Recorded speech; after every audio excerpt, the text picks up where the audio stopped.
Let me take you back about 2 years ago, when I was working as a senior analyst at a mid-sized tech company.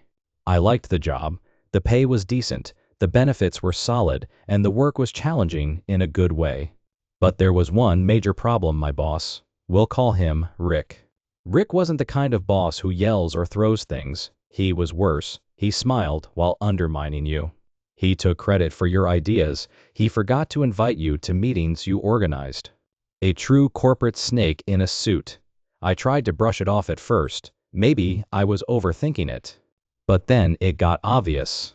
I spent 3 full days preparing a quarterly report, staying late, skipping breaks, and the next thing I know, Rick is presenting my work at an executive meeting. His name was all over it. No mention of me. When I asked him about it, he gave a smug smile and said, "We're all one team here. No need to get territorial." That was the moment I knew he was dangerous, not just incompetent, but manipulative. And I wasn't the only one. He belittled new hires, micromanaged experienced ones, and constantly exaggerated his own contributions to higher-ups. So I decided I'd take him down, quietly, legally, without breaking a single rule. Step 1 was documentation. Every time he forgot to include me in an email, I saved the thread. If he gave me verbal instructions, I followed up with a written summary, just confirming that you want me to prioritize task A over task B.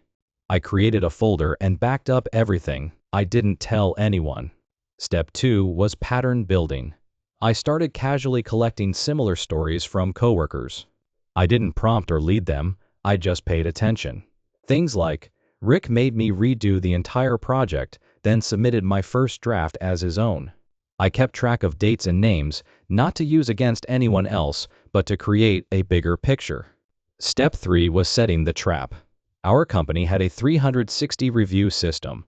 Every quarter, employees could rate their managers completely anonymously. Most people ignored it. I didn't. When the review window opened, I wrote the most detailed, calm, and professional feedback I could.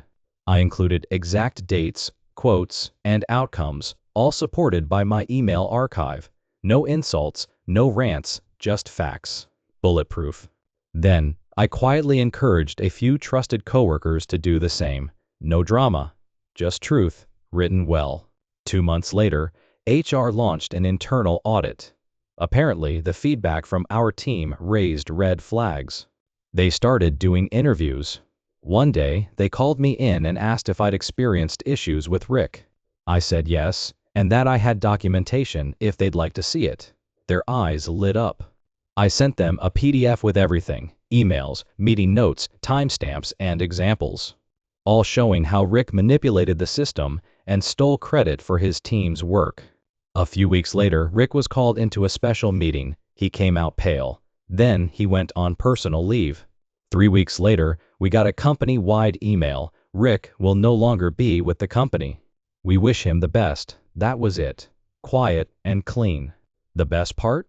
I didn't get my hands dirty. I followed every policy. I never lost my temper. And now? I've been promoted. Turns out, when your toxic boss is gone, people start noticing who actually does the work.